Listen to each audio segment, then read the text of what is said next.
All right, guys, welcome back to another episode of Crossing Swords, and it's a bit of deja vu today. Tell them why, Jake. Oh, I get to do that, do I? I suppose the intro's on my thing. Why not? They Let's are shoot your for it. thing. For a number of reasons. Look, first of all, as I said, we work full time. It's not always doable to get together and make that time. But if we don't have the time, we can always do one on Zoom. Other services are available. Why am I doing that? I'm not the BBC. Fuck it. Zoom can Fuck pay it. us. Let's hope we get an endorsement deal. Yeah, man. Fuck it. Zoom can come pay us. Where you at, Zoom? And now you'll see as well. I think this is a big part of it. Is Big's just adjusted his camera so you can see some of the fucking badass Funko Pops on the wall. Yeah, And, I think that's in no doubt. Big was like, I really want to get those in the background. It's all well and good having the I did office and the think it's world good map. we've But decorated that part of the wall. It always felt a bit bare when we did this. and you know what? Why not give? I know I said to you before, I'm going to get you to show. Why not do the full view and show All everyone your right, one full range, second. full collection? So we have some here along the wall, and then on that wall, we're absolutely covered. And you've got a thing up on the top of the wardrobe as well. Yes, a giant thing. Oh no! Giant Yes. Ben Grimm. And for the people listening on the podcast apps, I realise this will be very much nothing as an intro because you're not getting anything. You've got to visualise it. No, but that's why you've got to go to our YouTube channel. It's going to be really tough if you don't even know what a Funko Pop is. Yes, it's quite sad. They're little figurines from popular culture. I think it's sad, bro. I dig it. It's not for me personally, but I dig it. Yeah, it was just sort of an obsession I went through for a few months, particularly during lockdown. Let's thank God that was the only thing that was your little breakdown was Funko Pops. It could have been a lot worse. Could have gone the Kyle Walker route. Yes, that's true. Could have gone hookers and sex parties. Could have been like, do you know what? I need another keyboard party. That's what I think that was the next step, though. To be honest, I think that's where I was headed. That's good. I bet your fiance's pleased that you stopped at Funko Pops. Yeah, that's why she indulged it. She thought if I join in on this, she started hiding all the keys. Yeah, and all the fish bowls. Right, so today we change of pace again, I suppose. We're going to talk about current events, do a bit of a Crossing Swords favourite and have a bit of a moan. We do realise that point of recording won't be as current as they could have been, so you will be a few days out, depending on when you listen. Yeah, but it's current events from the past. The ultimate current events show where we look back at things that have already happened. Yeah, so I think the best place to start would probably be with COVID as it stands. How do you feel everything's going? I think it's going horribly, as it always has been. Look, I think the only thing that's and it's not even saved us, we've said this all throughout this pod, man. The only thing that's kept us going is that there are countries worse. Yeah. Do you know what I mean? You're looking at America in particular, obviously, and Spain that have just had their kind of second big wave. And Brazil, and we're like, they're not jobs running that country, mate, at the moment. But they're kind of like making us go, it's not that bad. It is that bad. And I mean, the thing of it is it's the inconsistencies of it all. I mean, if we're in the middle of the worst public health crisis since the Second World War, so we're being told, and we're also in the midst of the worst recession since the Second World War that we're being told, right?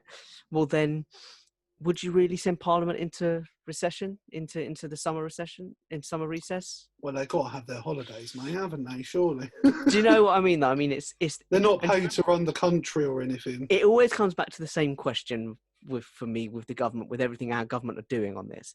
It always brings me back to the same question. I go, well, either it's a big deal or it isn't. Yeah. They're taking their summer holiday, so either it's a big deal or it isn't. The mask thing, I know we spoke about it on a previous pod. They introduced the mask thing, and they're like, but not for another 2 weeks. You're like, well, either it is a big deal or it isn't. Yeah. And you can wear them in these places, but not this places, and blah, blah, blah, blah. And it's the same thing all around. Either it's important or it's not important, but it's just the continuation of the lack of clarity and the lack of... But what you said sort of giving me a question. Obviously, as we both know, the attitude around things like masks is incredibly poor, to say the least. Would you say that's down to the lack of confidence in the messaging from the government, or do you think it's the public's general attitude? Of course it is. Look, I think there is a part of it that is the public's general attitude. I'm not going to try and write it off and be like, it's all the government, man. You guys have got to get on board, man. But if the government were to wear face masks from minute one, not necessarily from minute one, but certainly from just before they started telling us to wear face masks.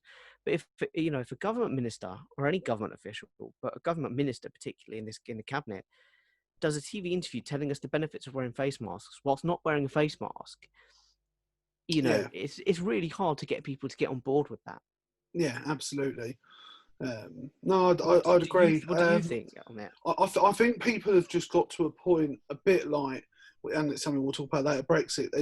They're fed up with it, so they pay no attention to it. They don't think it matters, and they're just not putting any effort into it anymore. I would say it's starting to become the majority rather than the minority. I'll tell you what I think's been the most damaging thing for us during this crisis, and I know people who follow me on the social medias will say, I don't really think you have, but I've really pulled back from social media because I think social media has been so damaging.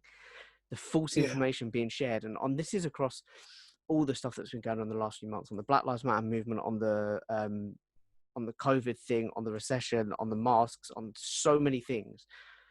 It's so easy to share false information. Yeah, absolutely. And buy into it, and there's no responsibility. No one's being held responsible for that. No, and I think with those sort of issues, it links back to something I've been listening to about recently, and that's that news organisations, panel shows, places that show themselves to be reputable sources of information, and even we're guilty of it slightly, we're producing hold up there, bro. Opinion rather than fact necessarily. But you're producing it as fact. Yeah, exactly. Or we're interpreting a fact and giving our opinion. And I think that's a lot of the problem with social media and the news in general. Yeah, I think the social media thing, there's just people sharing links, and those, I know I've said this before, the ones that really piss me off are just a photo of something and then like a little black box underneath it, or a white box that says a fact, and it's like, well, that's bullshit. That never happened. That thing there is just such bullshit, and people just share it. They don't bother check it. We had a thing with the Black Lives Matter thing where someone that we both have on, or had certainly as a contact on social media, shared something, and I was like, do you know what? That seems like utter bullshit that's there to just stir up. That seems like racist crap. But I don't know about this thing that's being shared, this fact that's being shared. Let me go and look it up. It took me like two and a half minutes to Google it, to find some reputable sources, and not just reputable sources, but more than one that kind of corroborate. And this one says this one says this. You get the Venn diagram. Where's the overlap of what seems most likely? It took me like 2.5 minutes to find that stuff. And I went straight back and said, actually, you've shared this without thinking. Did you know? Da, da, da, da, da, da, da. And, I've presented the facts or what appear to be the facts. And it's just kind of like, it didn't take me long to find that stuff. No, but then I think we both have a mindset of, and it's something, and this isn't to pick us up, I think more people need, and that's, if we don't know enough about something, we won't talk about it. So before you engage that person, even though you probably knew they knew nothing, well, yeah, it's best, I need to know what I'm definitely. Look, my instinct was them. That seems wrong, but I don't know enough. And look, I was going to argue it anyway, because even if what they shared was right, I was going to question the intent behind it. I'm like, why are you sharing that, other than to try and put down and belittle the movement that's essentially fighting for equality? Why would you? There's no other reason to share that information other than that. But yeah, like I said, I was like, oh, hold on, let me see if that is crap let me try and bolster my argument. It took me like 2-3 minutes, and I was able to come back with a whole thing of, a real argument behind it. But I think social media, like, it really has played such a dangerous dirty part, and it also exposes two things. It exposes racists during the Black Lives Matter movement. It exposes racists, and it exposes idiots. Yes. Because there are people who are like, I'll say this, I know people, or have known people, who are racist, but are not idiots. Yes. So they will argue their point, but they will not just share any old little thing to do it. They will fact check themselves, and they will try and come with arguments. And obviously they're bullshit, because racism is wrong. We know that. Yeah. But, there is a difference, but it exposes idiots a lot as well, who are willing to just share things. And you Absolutely. go, surely that doesn't look right. You must know that that's not right. Yeah. But I think that comes down to, so for that person, they probably had an emotional reaction to that post, and instead of actually thinking about it, they've gone, yeah, that's fucking right, and then Oh no, and that's what it is. on. It's people are shaping news to fit their narrative. They're not fitting their narrative around the news. Yeah, it's interpreting the facts in a way that they think best suits their argument. Yeah, no, absolutely. Right, so going back to what we were talking about, we obviously don't think the government's doing a very good job at the moment. And in one of the ways that's become even more clear is with another blunder from our government, and that's the exam results, the A-levels that came out. Was it late last week? The same date every year, yes. It's around about the sort of 15th, 17th or whatever. I think what's really telling, and I know I keep saying this now in this pod, I'm like, if you go back and listen to other pods, this is what we've been saying all along. But again, what's really telling is really early on during that whole disaster, England were like, well, look, that's the way it is. And Scotland, Northern Ireland and Wales later than the other two, but Scotland and Northern Ireland very early on were like, no, that's not fair. We're going to change it. Yeah. And it's like, man, it's so thing. And, you know, we learned later on that the company that helped Ofqual write the algorithm, I should say. I'm trying to find a word for it. Was a company that was linked to... a good description, though. It was a company that was linked to Gove and Cummings. Yeah. And it was like, of course it is. Do you know what I mean? Like, this is the most... And look, I know we're big critics of this government. And I don't believe, and we've said this before, no government would have been able to handle this well. It's just about who can handle it the least poorly. Yes. But I think this government, more than any in the history, certainly that we've been alive, certainly in that we've been interested in politics, which is a very few governments, although we have had a lot of general elections in the last few years. But this government is the single most self-serving government there's ever. Oh, and every government is self-serving, but these guys more than any. I know, but with this recent exams debacle, one of the things that I thought was the most disgusting part of it, let alone the issue itself, was that the algorithm was designed exclusively to benefit private educated students. And the reason that is because our country only needs, I think it's around 3% of the population to be properly, what they consider properly educated. So the private educate, your Harrows, your Aberforths, those sort of schools, to run the country. Yeah. So they just need to replenish their own ranks. They don't give a shit about everyone else. No, and it's not just the running the country. It's you look at I was thinking about this with the whole, because obviously it was a big debate over public schools and over all that stuff. And I looked at Sajid Javid, our old friend, the former chancellor, and it was, he became the youngest. I think it was vice president. It might have even been president of a major bank at 25. And you think and you think, well, he, everyone's like, well, he earned, and then people are like, well, he earned that kind of thing. He got that. No. He didn't earn that. The benefit to someone hiring him is that they have access to his contacts, the people he went to school with, and the parents of the people he went to school with. Absolutely. And it's able to keep that 1%, that 99% amongst the 1%ers. It's able to, keep sliding each other's pockets. And that's the reason that private school kids get as far as they do. I actually know someone who sends their children to one of the most exclusive private schools in the country. He has to spend 250 grand a year before anything else on his kid's education. And when he was asked about it, he said it's because of the contacts they will gain whilst in school. Yeah, and the doors it will open for them. Yeah. They don't even have to do well in school. Just being around those people is enough. And it also being around their parents and, having those, it honestly, it's such a dirty thing. And I think what's really, obviously the A-level thing is dirty. There's so many people that work so hard and were told just because you did it at a poor school, we don't think you'd have actually, their algorithm suggested that you probably wouldn't have done that well, would you? So I'm going to mark you down. Yeah. But, the Etonians and as you said, the Aberforths and the Harrows and they did fine. Yeah. They were disproportionately affected. And it's a matter of a self-serving government. And then they finally did admit that there was a problem. And I'll have to give props to, always happy to give a shout out to Professor Brian Cox on this show. I like a bit of Brian Cox. He actually tweeted there was a headline that said that once Gavin Williamson started sort of playing the traditional, there's nothing wrong, but if there is something wrong, it's their fault, it's their fault, and it's their fault game. Yeah. And the headline was Fiasco Minister Plays Blame Game. And Brian Cox said, finally, the government have appointed a fiasco minister, although I imagine he'll be a very good person. No, that is good. But it also plays into something we've spoken about before, that there isn't a resignable offence. No, anymore. And that's it. You know, you can see why the Gen Zers are ready to revolt and take action, because they are being fucked over again and again and again, and no one's paying the price. They're getting fucked in the arse, and no one's willing to say, do you know what, that was me, I fucked you in the arse. Or even to point the finger at each other and go, hey guys, it was that guy fucked you in the arse, we should get rid of him. It's not happening. Yeah. They're like, well, you know, maybe this is, and I'll tell you what it is it kind of translates to the rape thing. If they're like, well, you know, maybe it's your fault. It's my fault I got fucked in the arse. Maybe if your parents weren't so poor and sent you to a private school, maybe.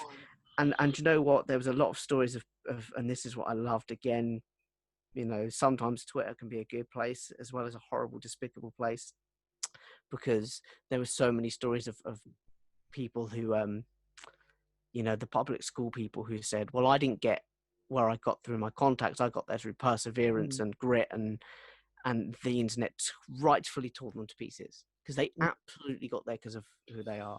One thing I did like that came out of the whole thing, though, was the advocation for protesting.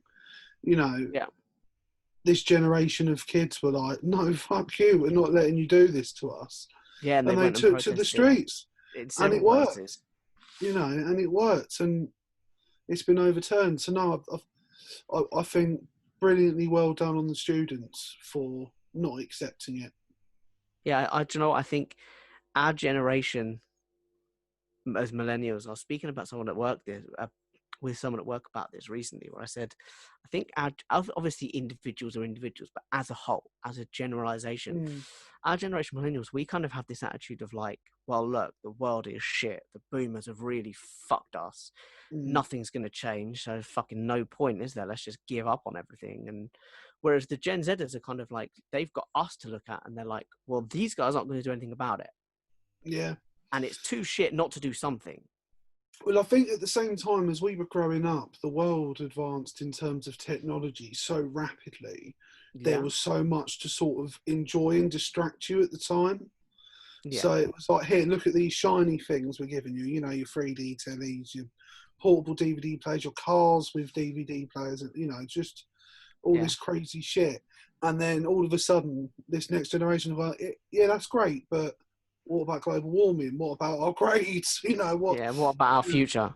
Yeah, exactly. So no, I think, but I was really pleased, like I said, to see how protesting was used properly and did its job. I was very pleased to see, once again, the other ministers defy Boris and this government and say, no, what's right is right. We're going to do what's right. I think if we can move on quickly from this government, let's take a quick break. Let's head across the pond. Let me ask you this. What do you make of Trump and the fact that, seemingly sensing defeat, he has made huge cuts and systematically slowed down the US Postal Service in order to delay and stop postal votes coming in? I think it's quite frightening. I mean, it's very frightening. I only heard about it when you told me about it just before the pod, to be fair. I hadn't heard about it. But I had heard that he's been telling people around him that he may not, or there's a good chance he won't accept a loss at the next general election, that he will refuse to concede power. Do you think speaking to Putin, he was like, oh, you know, I had a good run, it'll be a shame when it ends, and Putin's like, well, you know, if you lose the election, that doesn't necessarily mean it's over. No, just keep power. If you just stay, they're not going to do anything. Don't worry about it, bro.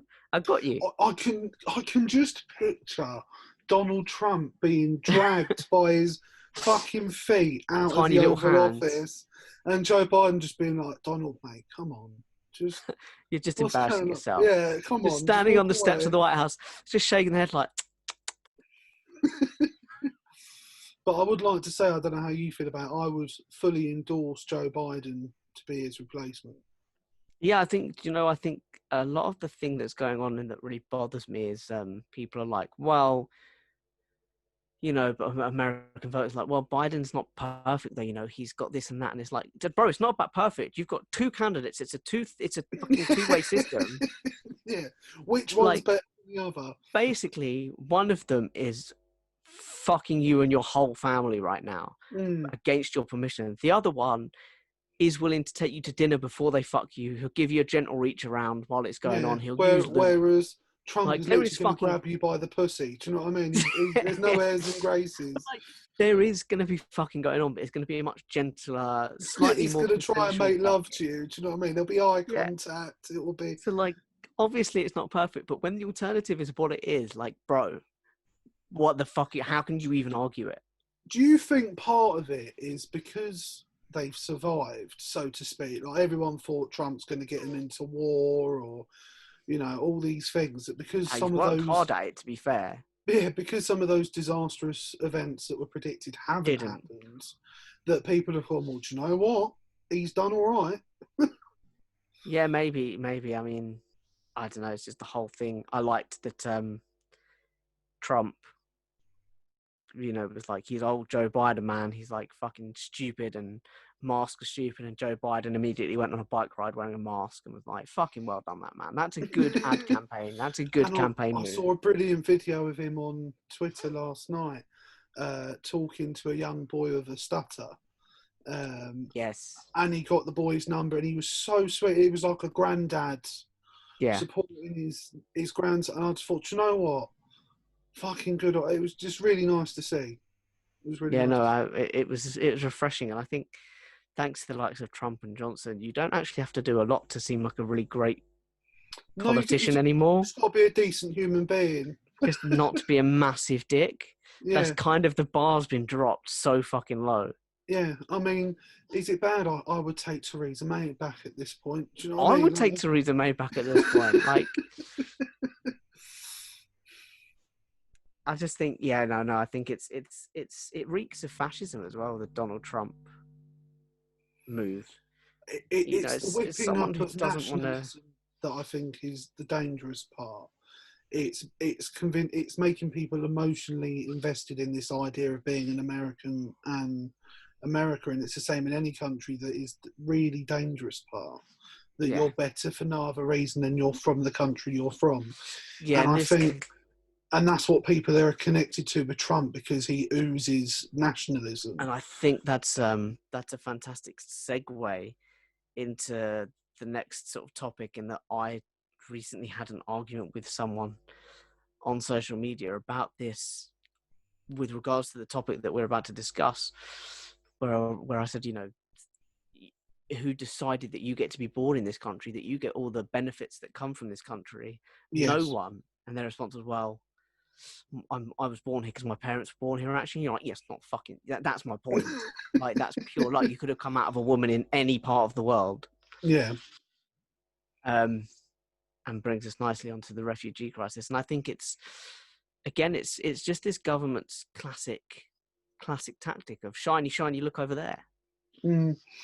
To be fair, though, I mean, in fairness to this government, that's not something I say very often. This has been an issue we've had through a large amount of governments over the years. Yeah. Yeah. But for me, this isn't an English issue, a French issue, a European. It's a humanitarian issue. There's people suffering. 100%. They're humans, and we should help them. And I just want to send a prayer out there for when you see those images boy who passed away, drowned whilst do you trying to get remember here. And do you know what? Do you remember? I just want to say two things. One, do you remember a few years ago when the 5-year-old washed up on the beach? I remember and the we pictures. all said we've got to make sure that never happens again, and everyone banded around and said that. And then we closed all the legal routes. And I understand COVID is COVID, and I understand why we did it. But we closed all the legal routes for refugees to come into this country and sort of forced them across there, because, like, COVID hasn't stopped people bombing them.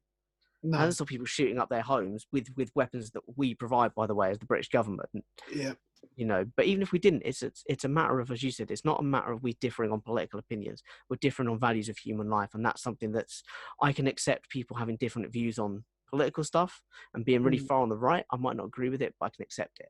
But this Yeah. I cannot accept. And the other thing is that, have you noticed all the people that are sort of kicking up a fuss and saying the YouGov poll that said 50% of the Brits either show little or no sympathy to the migrants in the boats.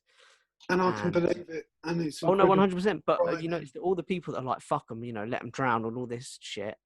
Why the fuck should they come here? Blah blah blah. Are all lives matter supporters. The All Lives Matters people, yeah. There was one, there was loads I saw, but one that really made me laugh of this like middle-aged white woman that was like, what's all this Black Lives Matter bullshit? All lives matter. And then someone went back on her page and she'd commented on the thing about this 16-year-old Abdul Hamadallah who died, and she commented, one less to worry about. Yeah. And you just like, oh my God. And, like, do you realise, do you think they know the irony? Do you think they get it? Obviously they don't, but... Well, no, I don't think they do, because it just clearly shows that they are bigoted racists. There's no other way to put it, and I don't like actually reaching for the term racist, and I only use it when someone has shown a level of ignorance and bigotry that deserves it.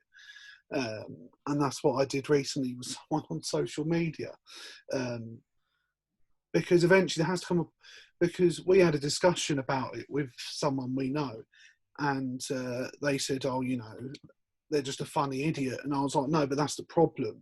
They need to be called out. It's all well and good laughing at them, but the problem is we all turn a blind eye. Yeah. And that's what really bugs me. Sorry, you just cut up there for a second. Yeah, sorry, it said my connection was unstable. Am I coming through clear again? Just about, yeah. I'll let you know if you break up again. Okay, no worries. But yeah, I think it's got to a point now where we've pretended as if racism has gone away when it quite clearly hasn't. No, of course it hasn't. And, look, you see the abuse that Dawn Butler got when she was pulled over, her and a friend, and she said, tweeted and said, look, I feel like I was racially targeted. I feel like we were racially profiled. Yep. She didn't make a big thing, she didn't make like a big thing of it, like, fuck the police, man, you dirty scumbags, whatever. She just said, look, I feel like we were racially profiled, and that's not an acceptable way to feel or to be made to feel. And given the current climate, obviously it's more heightened than anything. And the fucking abuse she got. Yep. And it was like, but bro, like, I hate to say it, but having read the police report, or the parts of the police report that are available, it does sound like they were racially profiled. Like, I don't know what you want to say about that. The suspicions were not the genuine. Police's policy is to racially profile, stop and search. Yeah. It's that simple. So when she says she was racially profiled, it's like, well, yeah. Yeah. You absolutely were, and you shouldn't have been. Yeah. But it comes back to people just being stupid and not being educated and being idiots. And as we've said before, people seem to think by giving other people more that they end up with less. Yeah, and I don't understand how you even get to that mindset. Yeah, and I just think, and I've heard people about, the country's so crowded. No, it's not, man. There's so much room.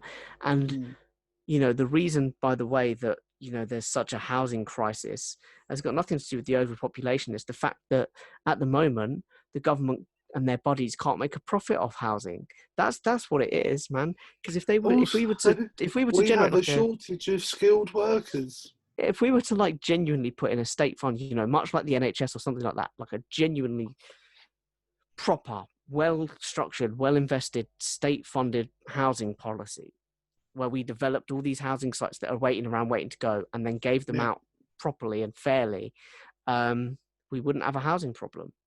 No, we wouldn't. It's not because of the overpopulation, but what it is right now the government are giving all the contracts to their buddies, and their buddies are going, well, do you know what? There's not enough profit in it at the moment, so I'm going to wait. And like you said, we're short on skilled workers, so they're costing a little bit more to get in.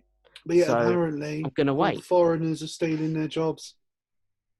Yeah, and also, I know we've spoken about this before, but I'll tell you the big difference between foreigners and a lot of the people complaining about foreigners is that these refugees are really grateful to be here. They're grateful for the things that you can have by being here, like the NHS, like the opportunities to work, and therefore they don't see any jobs as below them, and they're willing to do all kinds of jobs, and they're like, and where we look at it and go, that's not very good money, and there's an argument to be made for that. They kind of go, yeah, but it's enough to buy me food, it's enough to, Yeah. do you know what I It's mean? I enough can to feed my live. family on it, and I can, okay, I have to work 2 jobs or 3 jobs, but I can do it. Yeah. And then my family has access to healthcare. My family has access to jobs themselves when they reach that age. And we're really entitled.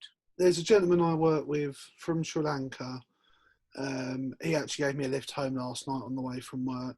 He works 2 jobs, 7 days a week. Yeah. And that's not uncommon for a lot of these. No, I've worked with people that work 3 or 4. He's supporting his wife, his 2 kids who are both just finished uni and are going to go on to earn good livings. And he said to me, in about a year's time, I'll be able to cut down. And that's for 20 years. He's worked 7 days a week, 2 jobs. Yeah. Yeah, no, and it's this idea that, you and I both know and have worked with people who are refugees and migrants who work so incredibly hard, and they often do work more than one job. But this idea that they come here and they get everything handed to them, do you know what? Yeah. They earn fucking everything. Obviously, there are exceptions. But there are exceptions to people that are living here too, that are born here. Absolutely. Do you know what I mean? It's like... I worked with another gentleman. He was deported from Sri Lanka for taking part in a hunger strike outside the Sri Lankan parliament. He was in jail for 2 years for doing that. He was then deported here, and he worked for 3 years, 4 different jobs, took English lessons, and to this day he still works 3 jobs. And he's someone who's been in 15 plus years. Yeah, no, absolutely. And it just infuriates me that people are sick. But it's migrants and the migrant issues have always been a shiny look over here distraction from whatever's going on. And right now the thing that's going on is obviously the pandemic and the A-level results, but it's Brexit. That's been, I've forgotten about. And the fact that who was it this week? We had in the last couple of weeks a fucking British politician warning the EU that, hey, we're going to go out of the no deal here, and you don't want that. Why the fuck do the EU not want that? What the fuck do they care? It takes about 2 minutes to look up the information on who needs who more. The EU is going to go on like nothing ever happened. And we said this when Boris got in and we did the podcast, and even before that, we said, we're going to go out with a no deal. They're not going to find a deal. This was even before the pandemic came in and made shit even more difficult to negotiate a deal. Yeah. We said they're going to go out with no deal, and Boris has taken things out of the deals we've already discussed. It is heading to a no deal situation. Well, the thing is, the government keeps saying we have till December 31st to negotiate. We actually don't. The EU have said that they would like to cut off negotiations around the October period, because whatever gets agreed upon, we need time to implement it before we officially leave the transition period. Yeah.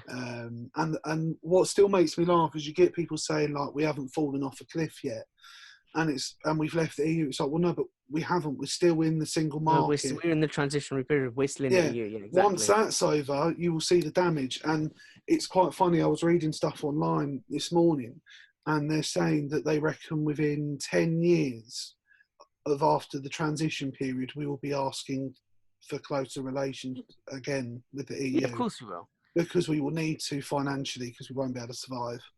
No, and that was before the pandemic. Do you know what I mean? This is.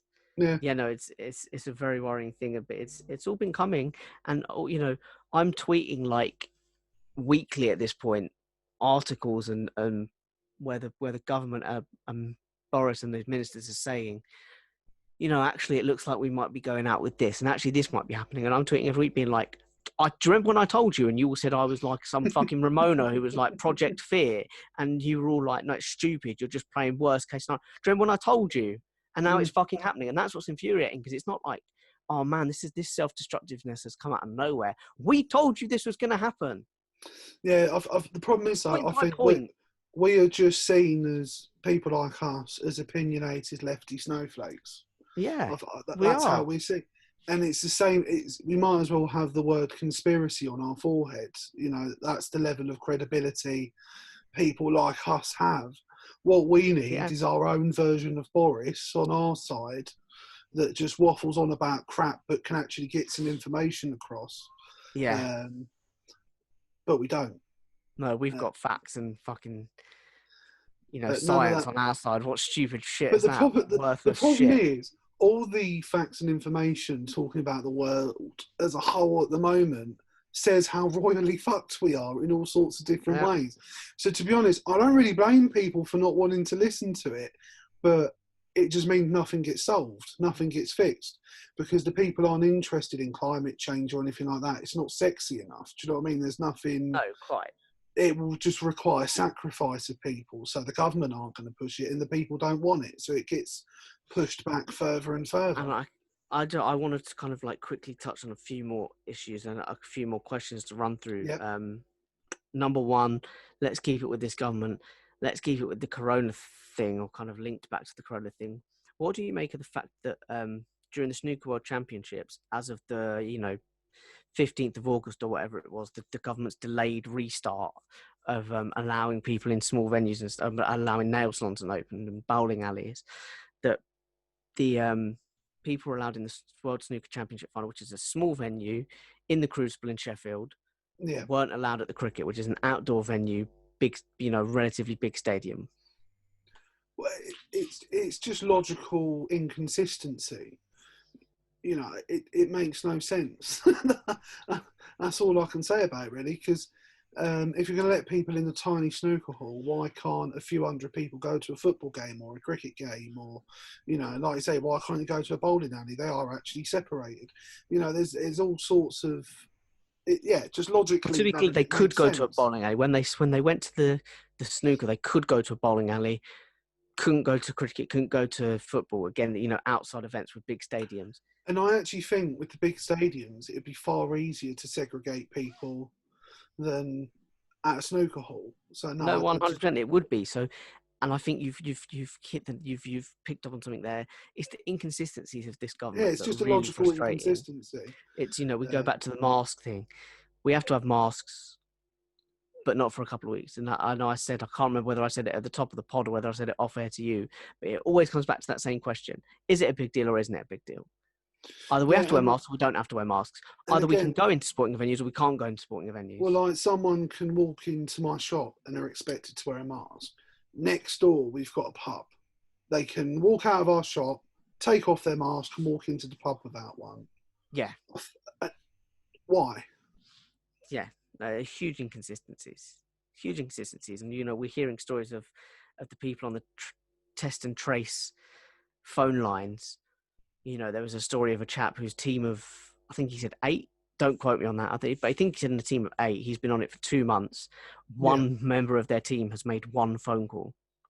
What? Yeah. And to say you've been in contact with someone who. This is our world-beating test and trace system we've got in place, and they've made one phone call. Yeah. Yeah. Well, that's in that one team. But that's over a 2-month span. 8 people have made one phone call. How ridiculous. Did he give they're not getting enough information, or that was just all they did? I can't remember, to be honest. He did kind of allude to the fact that it, as you suspect, it's not as world beating as one might imagine. No. Also, then let's move on to another one that obviously we've spoken about, the responsibility of the social media, but also the press during this pandemic and during the Black Lives Matter thing. And let's look at the, why is it, do you think, that the press, and subsequently because of the press, the people seem to voice more concern over Meghan Markle urging people not to vote for Trump than they do at Prince Andrew returning to albeit reduced, but returning to royal duties? Despite the fact that he's still not been very helpful in the sex offence scandal, he's still not been, acquitted, so to speak. He's still not been distanced from it. So why do you think the press are making bigger deal out of that than they are? Well, because I mean, the simple answer, and we know the answer. The press dislike Meghan Markle, and they've managed to very well, in my opinion, turn the majority of the general public against Meghan Markle. She's seen as sort of a worse version of Diana. She has split up the royal family, whereas with Prince Andrew, the royal family did the right thing. They hid him, essentially, for several months until the frenzy around it went down, and then they've started putting him out there again to earn his keep. Also, I'll tell you what really bothers me is part of the thing that the press that were like, and look, this is where I'm not as educated, so people can take this with a pinch of salt and they can easily write in and say, actually, you're wrong on this. But the big deal was they were going, royal shouldn't be influencing or putting opinions on things. But I'm like, well, didn't they denounce their royalty? They kept their titles, but they give up everything else to do with their royalty. So they kept their titles and their charities, my understanding of it, but gave up all other ties to the royal things. They're not really royals. So they can give opinions. I think it's more of they signed away any constitutional power rather than their royalty. So it's a symbolic royalty, but they are still very much royalty. But like the Queen can't do any. She has no like constitutional power. She can't levy a tax or anything like that. But no, she's still royal as much as you can be, if that makes sense. No, in which case that's fair enough. But I still think, it seems utterly, again, it's that, people aren't even being racist. People aren't being subtle with their racism. No, but like the reason, let's make a big deal out of Meghan. Dude, you've got a fucking heavily suspected sex offender returning to normal duties. Where the fuck are your priorities, bro? But in terms of their opinions, the problem is because the way our system works, in my understanding, again, I could be wrong, is that the Queen is represented by our government. So the monarchy signed over its constitutional power to an elected body, so that's our parliament. And then there is a government that's elected to represent her. So whether she actually agrees with them or not, she has a parliament that represents her and her family. Yeah, it's Her Majesty's her seat of government. power. So it means she can't voice an opinion on anything in case it contradicts what her government is doing. And I think it's that simple. Yeah, but even still, it's the reporting on it, because it does turn people. Oh yeah, no, absolutely. He's got a lot of stuff to answer for. I think we've just discussed about the fact that I think the royal family got lucky and Andrew got lucky because of that poor boy being killed in a hit and run at the exact same time. So there was calls for the Americans to hand the woman over, who I believe was the wife to like an ambassador or someone with diplomatic immunity, so she couldn't be touched. And then at the same time, the Americans were like, well, we want to talk to Prince Andrew. So there was sort of a defiant, no, fuck you, you're not having Andrew. So we sort of stood behind a potential paedophile out of principle. And it feels like we've sort of continued along that vein, but we've just pushed aside the potential paedophile. Feels very fitting in this government that you can do something like that and be defended. Oh, absolutely. He may have raped women and touched up children, but he represents our country. Yeah, I mean, he could. It's that thing of, in this government, you could be caught actually with your dick in a child, and you'd be like, I've never touched kids. And it would be difficult to feel confident that they'd lose their job for it, or that people would necessarily believe it. I don't think they would lose their job for it.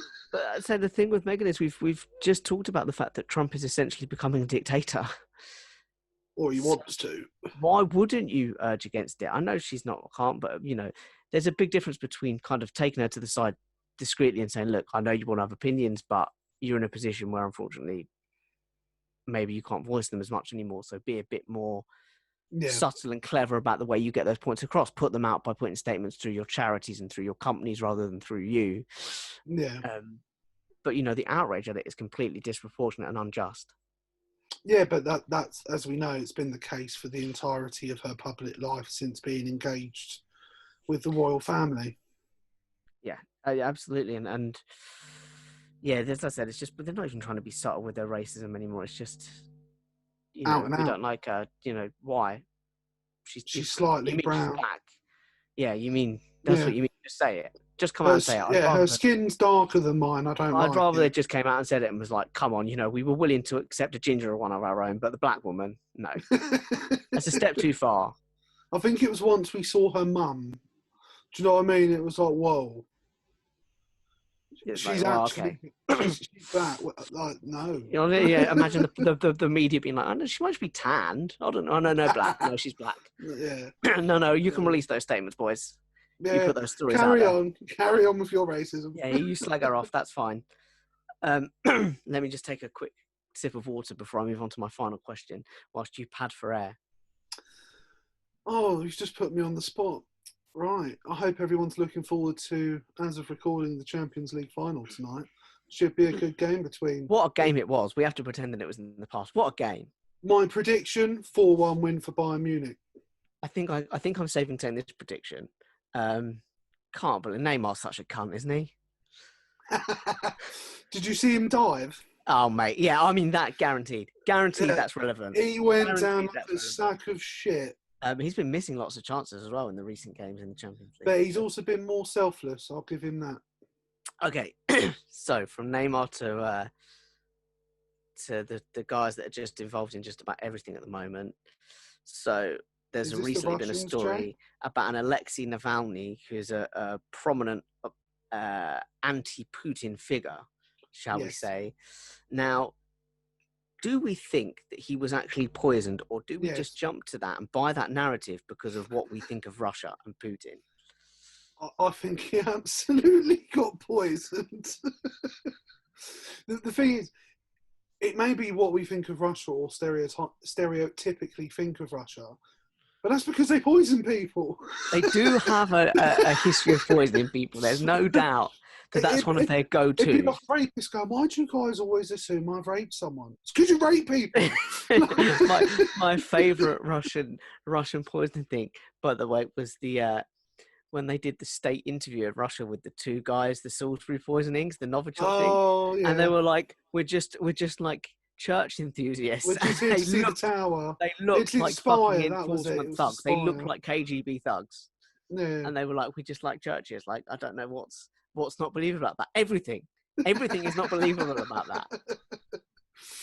Yeah, no, there's a lot of things that you could consider nuanced or complicated, but if someone anti-Putin's been poisoned or allegedly poisoned, they've been poisoned. Yeah, I mean, like a bit of background on. Because the thing is, he's very much a growing figure in Russia in terms of his popularity. Yeah, there's a bit of background about Alexei Navalny is that he started out on his own website exposing fraud by basically following the money. That was his thing, follow the money. And he's very good at what he did. And he was able to follow the money and prove that there was a lot of dodgy shit going down in Russian government. And a lot of it was linked to the government. It didn't always start out with government fraud, but it inevitably always found its way back to the interior minister. We haven't got time to necessarily explain what does go on, but if anyone's interested to know the sort of dodgy shit that goes on in Russia, look up Bill Browder and Sergei Magnitsky. And Bill Browder explains quite nicely. So Bill Browder does quite a nice, eloquent explanation. So look, he does it far better justice than we will. But sorry, continue. Well, I was going to say, and sort of through that, obviously the fact that it nearly always inevitably ended up back in the ministry, it was like, well, now I'm against the government. I'm against this government. And he's been growing, and he has been growing. He's been gathering a lot of momentum, and he's been getting more and more followers. The government or Putin has done everything along the way possible to ruin either his reputation or prevent him standing for president of Russia, essentially. He was jailed for a short period for allegations of embezzlement, and Alexei completely, Mr. Navalny, whatever you want to call him. Mr. Navalny, yeah, sure. Completely disavows any of it. He was banned from television in Russia, from public television, when he was running for mayor of Moscow or something, and stuff like that. So no, Putin has done everything possible, and he has a track record of doing so with others. Yeah, anyone that potentially threatens his power. Then we jump to a few weeks ago. He's in Omsk. He doesn't have anything for breakfast. All he has is a cup of tea, and that footage is there. It's very, very vital footage. He has a cup of tea, and then he's on the flight from Omsk, and suddenly he turns very, very ill, quite suddenly. This cup of tea, by the way, he had in the airport, in the lounge waiting for his flight. He boards the flight. About an hour into the flight, he comes down very, very ill. Flight's forced to land. Actually, the flight was forced to land in Omsk, I should say. He was flying from Tomsk. They might as well just, what Moscow being called Moscow is a real missed opportunity, quite frankly, given that everywhere else in Russia seems to be called Omsk something. He comes down ill, gets taken to a hospital, where they say, right, with, and his wife and his, his team are like, his publicist, even not his wife, is like, it's poison. He's been poisoned, blah, blah, blah. And they were like, look, we're ready to go with the results. And then suddenly they weren't. Suddenly they were like, actually, there's been a delay. There might have been some problems. We've got to double check things. Then the Germans turned up with a plane to pick him up and said, look, we'll take him. We don't want any dodgy Russian shit. We don't want him being poisoned again. Like, what you guys are like. And they were like, nope, he's not safe. He's not safe. And they're like, oh, he's safe. You can go. And obviously the allegations are that whatever was in his system has now they were waiting for left his system. Yeah. It is now untraceable. And the reports, I imagine they were just a good hospital. They were just doing their job. They got the reports. And suddenly someone from the ministry tapped him on the shoulder and went, be very careful not to make any mistakes with this, because this is a high profile case, something quite ominous like that, but not like directly threatening, but something quite ominous, and something like, you know what, maybe we'll just hold on to them for now, and maybe it's in our best interest not to release them. Because there's no doubt Russia have that North Korean vibe, and us as well, by the way, let's not forget, where they're like, they're not very forthcoming with information and report. It definitely, but that's the thing where you got to draw the line is, look, he might have just been ill, and we're so quick to believe the Russian thing because of the history of them, and because we've gone full circle, man. Russia are Russia are the bad guys again. From the Cold War, we're just back there. Russia are the bad guys again. The problem is they sort of are. I mean, people still overlook the fact they annexed Crimea from Ukraine. Yeah, they for no reason whatsoever just thought, we're going to take a bit of the Ukraine. My favourite thing, and I don't want to belittle it or turn it down on him, but there's a report. I can't remember which channel it was with, but where they went to Crimea and they went, well, look, this is Russia. And they were like, well, no, it's Ukraine. They were like, well, look, there's loads of Russian people around. There's Russian cars. That's a Russian building. They were like, that's because you've just fucking moved in. You've just put Russian shit up. And they were like, well, it's Russia. They're like, there's Russian people. Like, that's my point, though, is that there shouldn't be. And it was just quite a good, I don't know what your problem is. This is clearly Russia. Yeah, and like, if you do have an issue with it, we've got some tanks right here. It was so brilliantly amusing. And they were like, and that's the other thing in the report was the guy was like, well, look, all the Ukrainian people moved out. Like, you forced them out. And they were like, yeah, they didn't stick around for long. They realised they were in Russia and they didn't want to be in Russia. So it's all Russian. They're like, look, I'm clearly not going to get anywhere arguing this. Like, credit where it's due. He argued like an idiot. There's Russian flags everywhere. What's the problem? I don't know what you're trying to say. Like, there's a Russian yachts in the bay. I don't know what you're not getting about this. Yeah, it's pretty simple.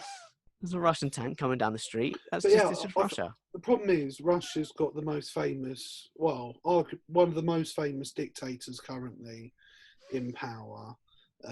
He holds on to power by any means necessary. So when anything gets levelled at Russia, whether they're guilty of it or not, you're likely to believe it.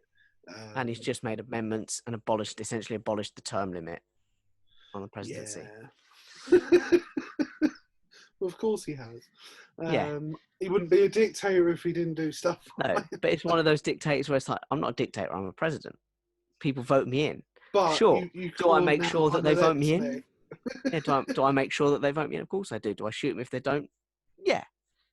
Do I poison people that oppose me? Yeah. Do I rig the election so that the numbers always come in my favour? Maybe. Who knows? Yeah. And there's obviously the Russian report from the UK that we're still waiting on. Well, no, some of it did. Some of it has come out, didn't it? but not all And of they it. basically said we haven't got the resources to fully identify how big a threat Russia Yeah, actually is to us. but not all of it. No. Again, the Russian report into interference with the US elections. Yeah. Still waiting on that. Yeah. And the more it goes all on, you've got to think people it does that seem surround likely. Trump keep getting arrested and I know. convicted. I did see a great tweet that said if Trump wanted Hillary to get locked up so bad, he should have just hired her. Yeah, because literally all of the people that worked with Trump during his campaign and then his first All his sort of aides. period in office have all been arrested, and a large amount of them have been convicted for sort of corruption And fraud. Yeah. That was So, Steve yeah. Bannon's fraud with the Build the Wall campaign. Yeah, no, it's some dodgy shit going on in the world, man. Yeah. And you know what? I have so much respect for the Gen Zers for not falling into a deep depression about it all. Because as a millennial, that's my default position. Is like, Jesus, the world's shit. I'm going to go and eat a tub of ice cream and fucking shove a packet of Doritos in my face. Whereas they're like, no, let's get together and make a movement. We should march and we should protest. And I'm just like, just give me the Pringles, bro. Just fucking feed that shit here. Yeah, I mean, they've got the attitude of like, look, things are shit, but we ain't going to sort it unless we do something. Whereas we're just like, let's just not do something. Gen Zers are Captain America in Endgame, tightening the shield to cover his flesh wound, ready to go again. And I'm Fat Thor. Just completely. I'm just like, the world. There's no point in the world. We lost, and there's no point to anything. Yeah. And I would imagine that's as good a place as any to end support. Happy as usual. But guys, as always, like, share, subscribe. Somewhere on the screen, I haven't decided where yet because we're filming this differently. You will have all of our information, and that's at Swords Crossing for Twitter, at Crossing Swords _podcast for Instagram, and then you can also email us at crossingswords19@gmail.com. They absolutely can, Biggie Baby, and they should. You should tell us why you should be on. We're still looking for guests. And we're on YouTube now. You will be able to see our beautiful faces on YouTube. Cha-ting. No, we're still looking for guests. So hit us up, tell us why you should be on. Come at us with pod ideas and tell us, I want to be on to discuss this, and this is why I'd be good on it. I know that seems like Absolutely. a lot to ask, but we want to get you guys on, and we also want to show our appreciation for our listeners. And so we want to give you the spotlight, only a little bit of it, but a little bit of our spotlight. We're still the stars of the show, but we want to give you 2 minutes of fame. And we will probably wear sort of like crowns whilst we record the episode with you, just to remind everyone that we are the stars, and you absolutely are, here because of we're good people. Or I'll have a sign just here that says "star" pointing down. But on that note, guys, keep safe, love your families, and we will see you soon. Dick. Yeah, don't be a dick. Bye-bye.